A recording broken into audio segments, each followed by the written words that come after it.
Selamat shalom adik-adik. Selamat shalom. Puji Bapak Yahweh, kita bertemu lagi di ibadah sabat ini. Sebelum kita memulai ibadah kita, Kak Putri akan memimpin kita dalam doa.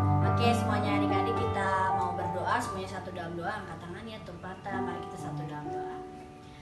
Bapak Yahweh Elohim dalam Tuhan Yesus Masih terima kasih Bapak, kami ucap syukur karena Engkau telah mengumpulkan kami pada hari ini dan tidak kekurangan suatu apapun yang baik. Terima kasih Tuhan atas berkat-Mu dalam kehidupan kami. Sebentar lagi kami mau masuk ke dalam ibadah sabat. Tuhan berkati dari awal, pertengahan hingga akhir agar semuanya berjalan dengan baik dan lancar. Semuanya untuk kemuliaan nama-Mu saja. Terima kasih Bapak Yahweh dalam Tuhan Yesus Masih kami telah mengucap syukur. Haleluya. Amin. Oke adik-adik, sekarang kita ingin memuji Bapak Yahweh. Harus Ya. ada semangatnya ya, Kak Putri. Benar, semangat dong. Henry mainkan.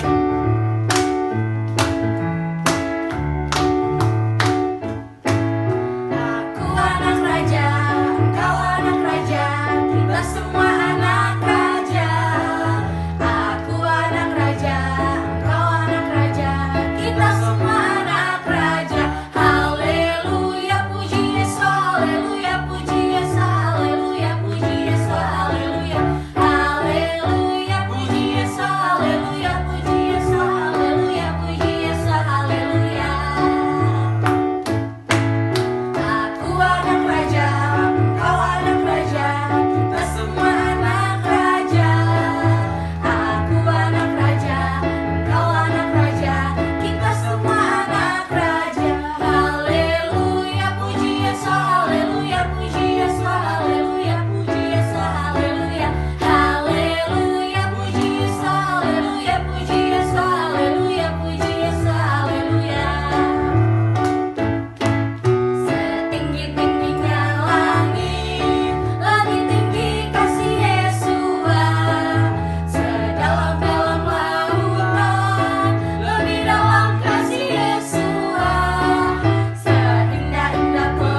adik-adik semuanya. Seneng banget ya kita di hari Sabat ini kita ketemu lagi. Dan sekarang kita mau mendengarkan firman. Tapi sebelumnya kita satu dalam doa dulu ya, karena kita mau mendengarkan firman semuanya. Mari kita satu dalam doa.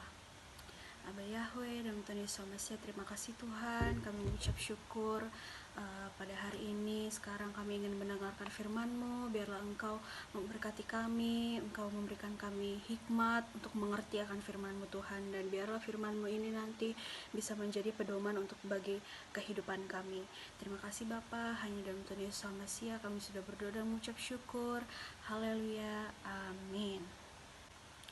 Nah, oke. Sekarang Kak Kalina mau cerita firman kali ini itu temanya adalah Yesua menyembuhkan tangan yang lumpuh. Ya, pasti adik-adik juga udah familiar deh sama cerita ini. Ya, tapi Kak Kalina mau kasih tahu lagi. Adik-adik bisa baca nanti di dalam kitab suci itu Matius 12 ayat 9 sampai 14 ya. Nanti adik-adik di rumah bisa sambil baca, sambil dengar ceritanya ya. Oke, jadi adik-adik udah tahu ya kalau di Israel itu kita itu melakukan hari raya Sabat ya, bukan cuma orang Israel tapi kita pun juga itu harus melakukan hari raya Sabat, bener kan? Gitu. Jadi kita tidak boleh melewati hari raya Sabat, hari Sabat itu ya, karena Sabat itu kudus sekali, kita harus melakukannya karena itu adalah hari perhentian, hari terakhir ya, dimana kita harus memuji Tuhan, kita harus datang kepada Tuhan, kita harus bergereja gitu, sama seperti bangsa di Israel gitu. Mereka membuat hukum itu. Jadi bedanya di Israel adalah kalau mereka itu di hari raya Sabat, di hari Sabat itu mereka tidak boleh bekerja, sama sekali tidak boleh bekerja apapun itu. Masak aja nggak boleh, keluar rumah nggak boleh, jadi semuanya itu tidak boleh dilakukan ya di Israel gitu. Jadi di hari perhentian itu, di hari Sabat itu mereka hanya boleh beribadah aja sama Tuhan gitu ya. Jadi mereka tidak boleh melakukan apapun. Mereka mau beli, jual beli itu tidak boleh ya gitu. Kalau di sini apa namanya, istilahnya kayak misalkan kayak semua pasar tutup gitu, tempat-tempat berjualan tutup gitu. Jadi yang boleh hanya dilakukan tuh hanya beribadah aja gitu ya di Israel. Nah, adik-adik, sebenarnya peraturan itu semua itu dibuat oleh pemimpin-pemimpin bangsa Yahudi, atau bisa kita sebut itu orang-orang Farisi ya. Jadi mereka yang menciptakan peraturan itu. Nah, akibatnya warga bangsa Israel itu tidak bisa merasakan berkat gitu. Jadi mereka tuh istilahnya kayak harusnya ini tuh hari kita datang kepada Tuhan itu menjadi berkat untuk kita, tapi ini malah menjadi beban gitu, karena kita tidak boleh melakukan hal apapun gitu, bahkan menyembuhkan orang sakit itu tuh tidak boleh gitu. Jadi itu tuh dijadikan sebagai beban gitu, mereka merasakan itu beban yang berat untuk semua orang Israel gitu.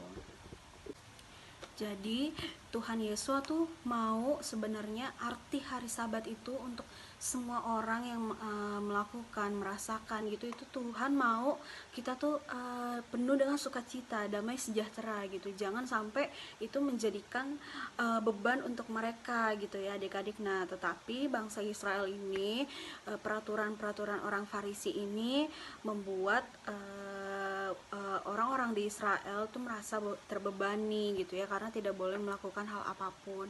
Nah, tapi Yesua itu justru ingin menunjukkan gitu arti hari Sabat yang sebenarnya kepada orang Israel ya, di depan dan juga di depan orang-orang Farisi, yaitu dia menyembuhkan tangan orang sakit ya adik-adik. Nah, di sini itu diceritakan ya, Kak Kalina bacain ya. Jadi pada suatu hari Sabat, Tuhan Yesus berjalan bersama murid-muridnya menuju rumah ibadah. Suasana di jalan agak sepi, di kebun, di ladang tidak ada orang yang bekerja. Pasar juga sepi, tidak ada orang yang berjualan buah, sayuran, daging, atau peralatan dapur. Tidak ada satu orang pun yang keluar untuk berbelanja. Kenapa orang-orang tidak bekerja? Apakah mereka malas? Tidak, bukan karena malas, karena hari ini adalah hari Sabat, hari perhentian, dan semua pergi ke rumah Tuhan untuk ibadah dan menyembah Tuhan gitu ya. Nah, jadi pada saat itu Tuhan Yesus sedang berjalan, dia ingin, ini di hari Sabat ya adik-adik ya, nah, dia ingin menuju ke gereja ya, kalau di sini tuh dibilangnya gereja gitu, rumah ibadah atau gereja itu sama ya gitu. Jadi Tuhan mau pergi ke gereja, dan dia tuh melewati jalanan gitu, dia melihat itu semuanya sepi ya, nggak ada orang gitu, karena memang udah peraturannya kan, balik lagi tadi kalau orang-orang di sana tuh tidak boleh bekerja di saat hari perhentian atau hari Sabat gitu. Nah, saat Tuhan Yesus dan murid-muridnya masuk ke rumah ibadah itu, banyak orang yang sudah berkumpul di dalamnya. Para ibu dan anak-anak perempuan duduk di bagian belakang atau di atas balkon, bagian utama di rumah ibadah untuk para pria dan anak laki-laki yang berumur 12 tahun ke atas. Mereka dapat duduk bersama ayah, kakek, atau paman gitu. Jadi saat Tuhan Yesus udah sampai ke gereja nih, orang-orang Israel nih udah berkumpul nih, udah siap untuk gereja gitu ya. Nah, Yesua dan murid-muridnya juga datang dan kemudian duduk. Dia memandang sekelilingnya. Di antara mereka yang duduk ada seorang pria, wajahnya terlihat sangat sedih. Nah, jadi saat Tuhan Yesua di situ udah duduk, udah siap juga untuk gereja, dia melihat ada satu orang laki-laki gitu. Jadi pakaiannya lusuh banget gitu, dan juga mukanya tuh sedih gitu, kayak wajahnya tuh muram gitu. Tuhan Yesus tuh bertanya-tanya dalam hati itu, ada apa ya dengan orang itu gitu. Dan akhirnya saat Tuhan Yesus memandang dia lebih dekat, Tuhan Yesus jadi nyamperin nih ke laki-laki itu ya. Ternyata dia itu tangannya sedang sakit gitu. Nah, jadi tangan orang ini tuh istilahnya tuh udah busuk gitu, jadi udah tidak berfungsi lagi gitu. Jadi sebelah tangannya ini di sini ditulisnya tuh udah mati ya istilahnya. Jadi tangannya tuh sudah tidak berfungsi gitu. Nah, Tuhan Yesus kasihan melihat itu. Sedangkan orang-orang Farisi yang melihat itu, jadi di gereja itu banyak orang ya adik-adik ya, termasuk si orang Farisi ini. Nah, jadi Tuhan Yesus melihat orang Farisi ini tuh tidak peduli gitu sama laki-laki ini. Dia malah cuek bebek aja gitu, nggak peduli gitu ya. Udah, itu urusannya dia kok, yang sakit juga dia gitu, menurut si orang Farisi ya. Nah, Tuhan Yesus tidak perasaannya tuh tidak seperti itu. Dia justru kasihan, dia sedih melihat laki-laki ini gitu. Nah, dia perasaannya itu langsung ingin menyembuhkan gitu. Tapi Tuhan Yesus ingat kan akan peraturan itu. Tuhan Yesus juga tahu peraturannya, kalau di hari raya Sabat itu tidak boleh melakukan apapun termasuk menyembuhkan orang sakit gitu ya. Tapi Tuhan Yesus tidak peduli akan peraturan itu, karena menurut Tuhan Yesus, bagi Tuhan Yesus hari Sabat itu adalah hari sukacita, hari yang penuh berkat gitu ya. Jadi Tuhan Yesus ingin menunjukkan ke orang-orang gitu, meskipun orang-orang Farisi itu akan benci banget sama dia gitu, akan sama Tuhan Yesus ya, itu pasti orang-orang Farisi tuh tidak suka gitu melihat Tuhan Yesus. Tapi Tuhan Yesus ya nggak peduli gitu, karena saya ingin menyembuhkan tangan laki-laki ini gitu. Nah, akhirnya Tuhan Yesus melihat keadaan orang ini. Orang Farisi juga melihatnya gitu. Menurut kamu, apakah Yesus akan menyembuhkannya? Sekarang hari Sabat, dia tidak boleh melakukannya. Kita lihat saja gitu. Jadi orang Farisi ini ngobrol nih mereka ya. Jadi mereka kayak apa sih, kayak gosip gitu sama teman-temannya gitu, kayak nih lihat nih, coba kita lihat tuh si Yesus, dia bakal nyembuhin nggak tuh tangan si laki-laki itu ya kan. Seperti yang dia tahu kan, nggak boleh peraturan di Israel menyembuhkan menyembuhkan gitu kan, karena kan ini hari perhentian, hari Sabat. Coba kita lihat gitu. Jadi mereka nih baterek ya, adik-adik. Baterek tuh istilahnya tuh kayak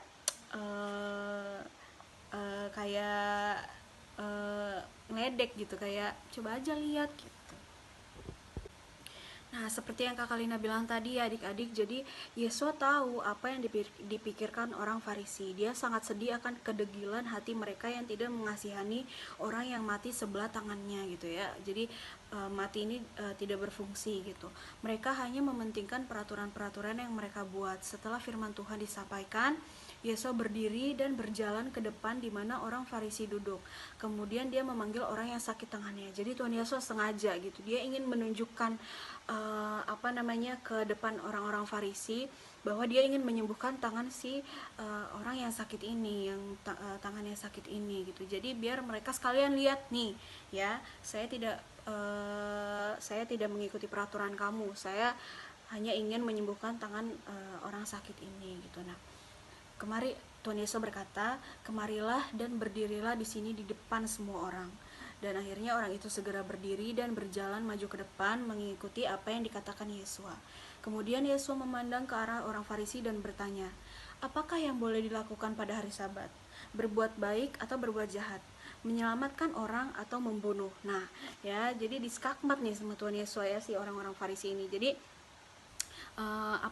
maksudnya Tuhan Yesus tuh gini, kayak kamu sudah melihat nih ada orang yang sakit gitu ya, orang yang sekarat gitu, tangannya tuh udah tidak berfungsi, tapi kamu malah kalian tuh malah nggak peduli gitu. Jadi lebih baik mana kamu menyelamatkan orang atau membunuh gitu, apalagi ini di hari Sabat ya, hari kudus, hari perhentian gitu, hari kita untuk datang kepada Tuhan gitu ya. Tuhan pun sendiri juga pasti tidak senang kan gitu, karena kalau kita membiarkan orang itu tangannya sakit ya, dia bisa meninggal, dia bisa mati gitu kan. Makanya Tuhan Yesus bertanya kepada mereka ya, lebih baik mana, menyelamatkan orang atau membunuh gitu, kata Tuhan Yesus. Nah, Yesus menunggu jawaban mereka, tapi mereka tidak memberikan jawaban apapun. Mereka diam saja, mereka tidak mau menjawab. Yesus memandang mereka, dia sangat marah dan juga sangat sedih, karena seorang Farisi tidak peduli dengan penderitaan orang. Nah, jadi orang-orang Farisi ini tidak bisa menjawab ya adik-adik, dia tidak memberikan jawaban kepada Tuhan Yesus gitu, karena ya gimana gitu, karena Tuhan Yesus kan pertanyaannya udah betul ya adik-adik, pasti setuju juga kan di hari Sabat kalau misalkan kita melihat ada orang yang susah atau ada orang yang perlu butuh bantuan gitu, tidak mungkin kan kita nggak peduli gitu, pasti kita harus menolong gitu, apalagi ini Tuhan Yesus sendiri gitu yang melihat hal itu gitu ya. Jadi Tuhan Yesus nggak bakal diam aja, pasti Tuhan Yesus akan menyembuhkan orang itu. Kemudian Tuhan Yesus berkata kepada Bapa dengan tangan yang lumpuh itu, berdiri di tengah-tengah mereka, ulurkanlah tanganmu. Dengan taat, Bapak itu mengulurkan tangannya yang sebelumnya tidak bisa digerakkan. Saat itu juga tangannya sembuh, dan kemudian menjadi kuat seperti tangan yang sebelah. Orang itu dapat menggerakkan jari-jarinya. Kemudian ia dapat mengangkat tangannya ke atas. Ia sangat bahagia, dan semua orang yang ada dalam rumah ibadah sangat senang melihat mujizat yang terjadi gitu ya. Nah, akhirnya Tuhan Yesus menyembuhkan tangan orang ini gitu, dan tangan orang itu udah sembuh seperti sedia kala gitu ya, udah sama kuatnya seperti tangannya yang sebelah lagi. Nah, sementara kejadian seperti itu ya, jadi orang-orang Farisi ini melihat dari jauh gitu, jadi kayak lihat aja tuh ya si Yesus. Nah, mereka ini marah adik-adik, dan akhirnya mereka merencanakan untuk membunuh Yesus gitu ya. Nah, jadi adik-adik, meskipun orang-orang Farisi ini benci ya sama Tuhan Yesus gitu ya, tapi semua orang itu sangat senang melihat mujizat yang terjadi gitu. Jadi mereka nggak peduli orang Farisi itu mau marah kayak mau apa, terserah gitu ya, penting mujizat tuh sedang terjadi di dalam rumah Tuhan itu karena Tuhan Yesus ya. Nah, adik-adik, pelajaran yang bisa kita ambil dari cerita ini adalah bahwa kita itu tidak perlu khawatir ya adik-adik, karena Tuhan Yesus itu pasti akan memelihara hidup kita ya, tidak peduli sebagaimana sulitnya dunia ini gitu ya adik-adik ya. Kita tuh tidak boleh khawatir, pasti Tuhan akan memelihara kita gitu, pasti Tuhan Yesus akan menolong kita gitu. Nah, karena kita seperti yang kita baca tadi ya, bahwa mengetahui bahwa Tuhan Yesus menyembuhkan orang yang sakit tangannya pada hari perhatian gitu, pada hari kudus gitu. Tuhan Yesus tidak peduli dengan peraturan itu, tapi Tuhan Yesus malah ingin menyembuhkan tangan orang yang sakit ya gitu. dan juga kita bersuka cita atas mujizat Tuhan Yesus. Nah, ketika kita sudah mendapat mujizat, sudah mendapat pertolongan Tuhan, kita jangan lupa bersyukur ya sama Tuhan Yesus ya, sama Abah Yahweh, karena Dia sudah menolong hidup kita gitu. Kita harus bersuka cita, kita harus bersyukur kepada Tuhan gitu ya, dan berbuat baik, memperhatikan kebutuhan orang lain, orang lainnya gitu ya. Meskipun adik-adik kadang pasti ada kalanya gitu ya, kita ketemu orang yang butuh bantuan gitu. Kalau kita mampu untuk membantu ya, kita bisa bantu ya adik-adik ya gitu. Jadi kita jangan sampai kita tidak peduli ya, karena Tuhan Yesus saja itu peduli gitu. Jadi kita harus peduli juga terhadap sesama kita gitu ya adik-adik ya. Oke, jadi itu aja dulu firman yang bisa Kak Kalina bagikan untuk adik-adik semua ya. Sekarang mari kita satu dalam doa. Abah Yahweh, dalam Tuhan Yesus Masih, terima kasih Tuhan, kami mengucap syukur, kami sudah mendengarkan firman-Mu. Bapa, biarlah Abah Yahweh, Roh Kudus-Mu menuntun kami untuk kami menjadi seperti Engkau Tuhan. Kami peduli terhadap sesama kami. Terima kasih Abah Yahweh, biarlah firman-Mu ini menjadi pedoman untuk kehidupan kami, menjalankan kehidupan kami sehari-hari. Terima kasih Bapa, hanya dalam Tuhan Yesus Masih kami sudah berdoa dan mengucap syukur. Haleluya, amin. Adik-adik semua yang dikasih Tuhan Yesus Hamasi ya, tadi sudah mendengarkan firman Elohim, dan firman itu yang menguduskan kita semua, dan firman itu yang memberkati kita semua, dan firman itu memperbaharui hidup kita dari hari ke hari, sehingga kita semakin bertambah-tambah baik, semakin bertambah-tambah berkenan kepada Bapa Yahweh, mengasihi Bapa Yahweh. Dan saatnya kita akan menutup ibadah Sabat pada saat ini. Kita akan menerima berkat dari Tuhan. Mari adik-adik angkat tangan semuanya untuk menerima berkat dari Tuhan. Yevarekeka Yahweh weis mereka. Yahweh memberkati engkau dan melindungi engkau. Yaer Yahweh panai elka wikuneka. Yahweh menyinari engkau dengan wajahnya dan memberi engkau kasih karunia. Yisa Yahweh panai eleka wiase meleka salom. Yahweh yang menghadapkan wajahnya kepada engkau dan memberi engkau damai sejahtera. Afi